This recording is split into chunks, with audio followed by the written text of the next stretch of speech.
Chennai RK நகரில் உள்ள அருட்கோட்டம் அருள்மிகு முருகன் திருக்கோயிலில் 56ஆம் ஆண்டு சித்ரா பௌர்ணமி பெரும் திருவிழாவை முன்னிட்டு துவஜாரோகணம் நடைபெற்றது. முன்னதாக அருள்மிகு சுந்தர விநாயகர் கோயிலில் இருந்து புனித நீர் அடங்கிய கலசத்தை சுமந்தபடி பஞ்சவாத்தியங்கள் முன்னே செல்ல ஊர்வலமாக வந்தனர்.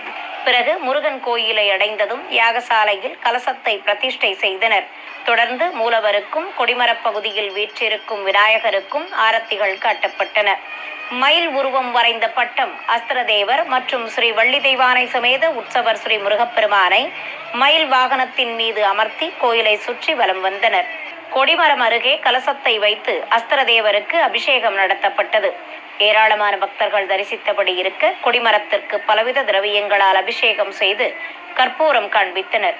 தொடர்ந்து மயில் உருவம் வரைந்த பட்டத்தை கொடிமரத்தில் ஏற்றினர்.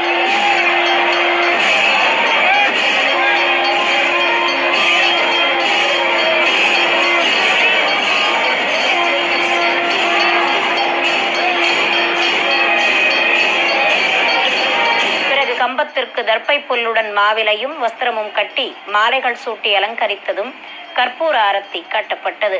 சங்கு முழங்க கொடிமரத்திற்கு காப்பு கட்டும் நிகழ்வும் நடைபெற்றது.